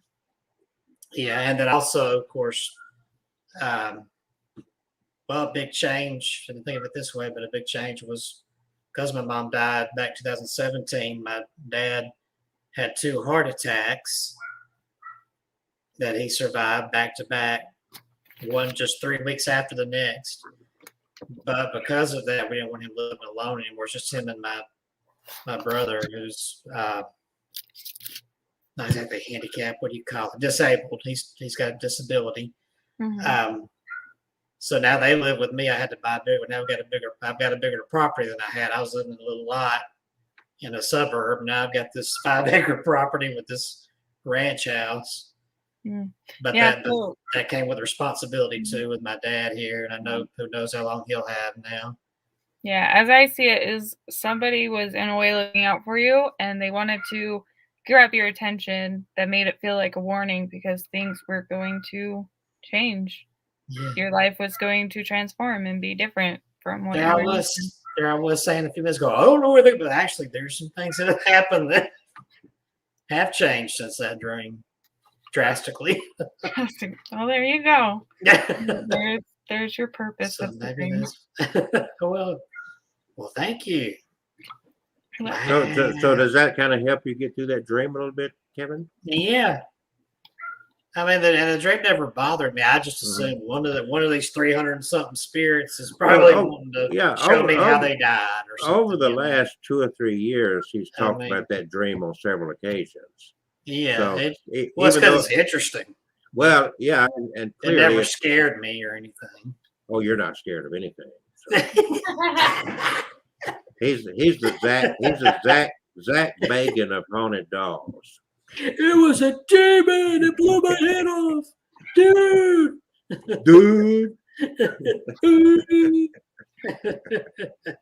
By the way, I like Zach though. He's a nice guy. He's just crazy. Yeah, well, that's why he makes some money being crazy. You can't be more crazy. People don't get it. If you are just ordinary, nobody remembers you. You've got to be extraordinary. And to be extraordinary, that means that you got to be out there. Yeah. So I've done some out there things. I don't know if Caitlin's aware of this. I mean, they had a write up about him in Playboy. Yeah, I did get interviewed for not pictures, but I did a Halloween article, which I didn't know was going to Playboy. She was trying to write it for the Atlantic. Yeah. Her agent said, "Well, we got a spot in Playboy for you." Yeah, so he's a superstar. he's a legend in his own mind. Gonna need bigger headphones for this big head. I like your name, the Crypt Witch. Crypt Witch. Yeah. Tales from the Crypt.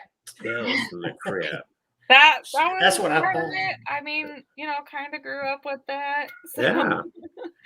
But, yeah, I needed something that said that, hey, I worked with dead people. So, yeah. Well, what words of encouragement, advice, or whatever would you give anybody we're coming up on, this is a big time of year, you know that. Mm-hmm. No matter whether you enter Saturnalia or Christmas, it's still, family and hearth and home and blah, blah, blah. And so a lot of people, again, this is a time that a lot of people go into deep, dark depressions. They miss loved ones. They reminisce about the past and all those kind of things. So in your role as to what you do, what kind of advice would you give people this time of year? Really the biggest thing is just that a lot try to shut it out. And because I used to be there. I used to have a really hard time with Thanksgiving. It's still not my favorite, and I don't really know why. I mean, I think it has something to do with like my great grandpa because it was his favorite. We were always there, and then when he passed, I guess it just wasn't there for me. But so a lot of people tend to shut themselves down or shut out, the pain. And my biggest piece of advice is actually to feel through it. You'll do more healing and more acceptance of what has happened if you're willing to feel through it, because shutting it out tends to put us into a darker space. We build it around ourselves that way. And so if you just, keep feeling it, you'll end up with more closure yourself. And then if you actually do need closure during the holidays, find somebody, if it's me or if it's someone in your area that can help you to get with someone that has passed that you need closure with. Even if that spirit doesn't respond, then you know that spirit has had their closure. They are actually in a better place because they are not lingering around trying to communicate with you. Yep. Just knowing that sometimes helps people get through. And I know Catherine's vying for attention. We keep getting different body parts. She had a good hair day picture. I'm trying to get the picture right. This thing is adjusting me wrong. I'm just waiting for the naked ones to come up there. I'm avoiding those. I have skipped every one of those. Anyway, I'm sorry. I couldn't resist that. I'm sure that someone's appreciating those views right there. Or at least the first one I got on there. Well, you be careful because Kevin will turn red faced real quick. I'll start playing blue. I'm working on it. I'm just give me a minute and I'm gonna have this. She's working ready. on it. Well, when you have someone, the more they are in your lives, the more space they take up in your life. And then when they die, it leaves that void. You've got this huge void there. And it never really goes away. You can find new people in your life, but that void is still there because nobody can replace anybody else. So that to me leads into why it's important for some of us, at least, to want to reach out and find comfort to get that last message through, or to know that my loved one is still out there in the universe somewhere with me on their mind. I'm still loved. I'm still, all the above. She keeps throwing me off to flash these pictures. It's like, okay. Yeah, now we got the cute smile picture. So I got it now. so the more a person has been in your life, of course, the longer recovery time you're going to need to get through the grieving process. And I always emphasize that none of us grieve the same.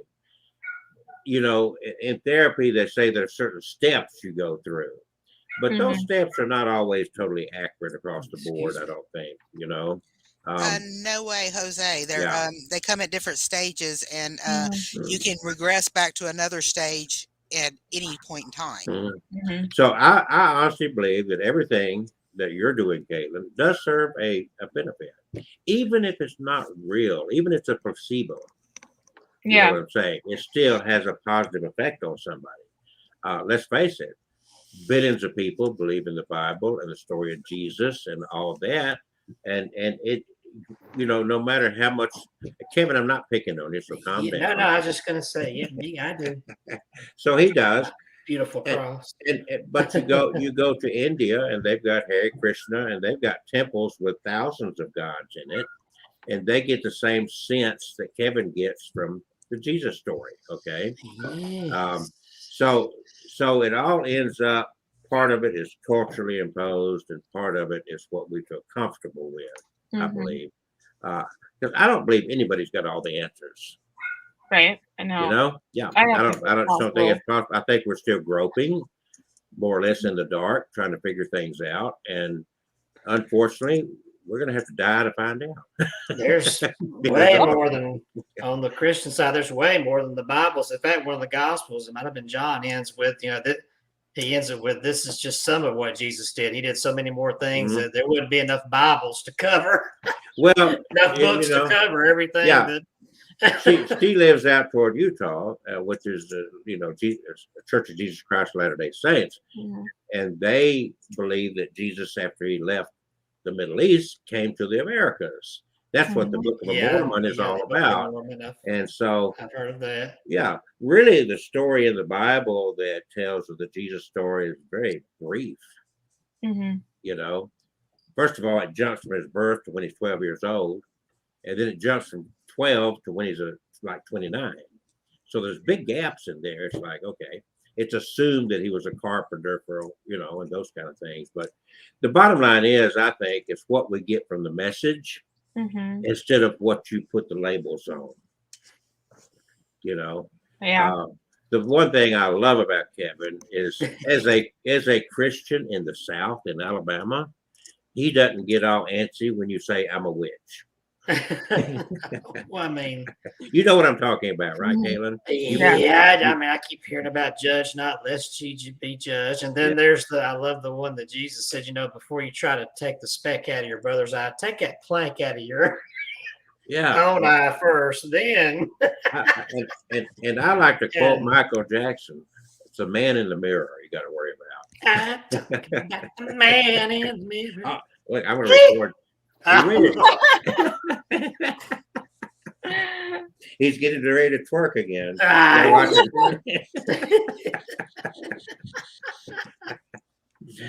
We're getting close to the end time. Caitlin, thank you so much for joining us. It's been a pleasure. And I learned from everybody I deal with, even though I thought I knew it all. Well, thank you for having me. It was awesome. One more time. We got a few minutes. What's your Facebook? Tell their websites, your email, whatever you want to give out on contact, because I'm hoping that everything you did tonight will attract somebody to come along and say, "Ooh, I want to contact her and get a reading, or have her go to sleep and talk to Granddad." Okay. So, my Facebook group is The Crypt Witch, and then a dash Magical Workings with the Dead. That's probably the best way to find me. I promote my tarot readings, my seances, my Ouija, my past life regressions, all of that I promote in there. If you don't really want to follow me to use my services, but you are kind of wanting to try your own hand at the services, then search for the Sage Witch Community. That's my other Facebook group. It has less promoting in it and more learning. So you guys on that group, Facebook group, are just sharing ideas and whatnot. Okay. Yeah, and if I don't know something, somebody else in the group might know it, and they are welcome to, comment on your question, and we help each other out with learning and growing. Yeah. Well, that's it. As long as you're alive, we're growing. We're learning along the way. And hopefully you do that to the day you die. So anyway. If you're not learning, you're not living. That's it. Catherine, you got any last words, dearly departed? Well, let's see. And leave room for Kevin. He's got to say something too. I know this is a holiday weekend. I just wanted to tell everybody, be safe out there, have fun, enjoy your families, whatever you do. Remember, those that don't have families, invite somebody to dinner, whatever you got to do. Let's keep everybody safe and happy and healthy this holiday. Kevin Kane. Yes. Happy Thanksgiving to everybody. Yes, I also wish you a happy holiday, and stay safe, and God bless, and let's be thankful for what we have, and instead of keep wanting more and more and more, be thankful for what you've got already. And Kevin, go ahead. I'm sorry. And just be thankful for your life and your health and all you've been blessed with. Give our regards to your dad. Oh yeah. He doing all right? Yeah, he's been okay. He's doing good. Sometimes he'll have that grumpy old man complex, Well, Other days he's- if you're lucky, you'll get there too. Okay. Yeah, I mean, I can't. I have to understand, that And there's an and- age factor there. yeah. Did he finally sell his car? He's still trying to sell that. He hadn't Is he? got any calls on that. Yeah.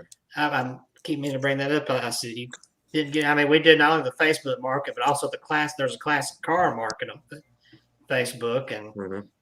he's trying to do it without having to go through an actual. They have kind of sports or classic car agents out there that can help you sell it, but they'll take 10% of it. Yeah. So he's Share it trying with- to do it himself. Share it with me, Kevin, and I've got a few places I can put it. Okay. And when And- he even asked that guy at the museum we went to down there in Alex City, but that guy wasn't interested in That car. the Chevy classics. Yeah. He has his own. Quick suggestion before we go, Kevin. If you don't belong to the St. Clair group, sales group, yard sale, Mhm. whatever they call it, I know around Springville, Argo area, there's a big community of car collectors. Okay. Just so if you want to post it on their group. Ah, Mhm. Those old guys up there spend their entire lives with that. yeah. I was But going to suggest eBay, but I don't know if that would be. I still sell on eBay. I don't- Okay. I I don't- wasn't sure if the car. I'm market was mostly good there. focused on Etsy, but yeah, I still do some eBay. Yeah. Yeah, I do too. I just wasn't sure if cars were marketing very good on there. Yeah, I want to give a shout out to Playful Rain and Playful Rain. Happy Playful Thanksgiving. Rain. Playful. And, That's Purple Rain. Who else is on Christmas Girl and Georgia the Ghost Hunter from where the UK? Is that what Ghost Hunter? Anyway, Yeah, the one one of them was from Wales. I think it was the Wales. Georgia. So Wales. Maybe people are there. I don't know who else joined us. We have this streamed on so many different places that we don't ever know how many exactly is with us. But the bottom line is the ones that take the time to chat and whatnot, we really appreciate you guys. The first part of this tonight was, of course, Kevin's spirit box session with the Yes. doll whose name we don't know. Yes, we still didn't get a name. But Yeah. there's- So you can be a big help if you want to participate in any of this, is go back and carefully listen to that and see if you hear anything that would be useful to Kevin in naming his doll. You ought to have some kind of, Kevin, you ought to have some kind of a competition to give away a book, Oh. to somebody that actually can point you to your spirit box session and say, Yeah. hey, I heard Susan or whatever. Yeah, that'd be cool. Oh, and by the way, Saturday, I do have a Meet Me day on Saturday in Chelsea. Ooh. I will be photographing Santa Claus in Chelsea, Alabama on Saturday by the Dairy Queen at the Christmas tree lot. Her dad Meet me. he's got the Santa thing now. Ah. So, yeah. There is a picture of him, and that will be my Santa. But you can come meet me, and I'll autograph your shirt, whatever you want me to do. Oh, and the local TV station reached out to her to interview them about his Santa playing role. Yes. So that's kind of, yeah. And All right. also another the newspaper is also probably going to be there. Yeah. Again, Caitlin, thank you so much for joining us. Anytime you feel like you want to come on at the show and talk with us and spend an hour or two, you're invited. All right. Thank you. And Playful Rain is saying that they're in South Carolina. Oh. So we know where you are now. Yeah. You're in trouble. Yeah. In trouble. Kevin's gonna be sending spirits your way. My stepdad watches us from South Carolina all the time too. Okay, I love Charleston. Charleston. All right, guys.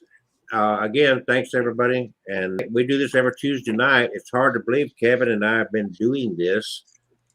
We're about to go into our 4th year of doing this every Tuesday night. I didn't So- get to be with Crazy till I joined up. And I'm here when I'm here when they let me be here. when When we we when we first started, I had an office over in Columbiana, and we actually did it all together at a conference table. COVID came along, and we more or less gave up that physical location. For a while before we got kicked out of there, there was a room we used at a local restaurant. And then we decided that, hey, we can do this on the internet and not have to get dressed. That's right. That's right. So, Behind the picture, I don't have to wear yeah, clothes. Yeah. So anyway, everybody, y'all have a good night. Be careful out there. People are idiots on the roadways, and especially in where we live. Yeah. I imagine Caitlin's got a lot less traffic where she lives. Apparently, Wyoming's like one of the #1 states for DUIs. So Oh, God. Well, there's nothing else to do in Wyoming except get drunk. you're not wrong. Well, that and talk to spirits. Yes. So the big thing in Wyoming is all about spirits. Some are in a bottle. Some in the bottle. Yeah. Like, So anyway, okay. So Playful Rain's adding. She's close to Charleston, and in Beaufort is the name of the Yeah, town. and Beaufort, actually. Beaufort, actually. Okay, Yeah, guys, Beaufort, actually. we're gonna shut this down for the night. Peace and love to everybody. Kevin, Yes. you don't need to be eating too much turkey. Oh, yes, I do. All right, You need to lay off. we're ending.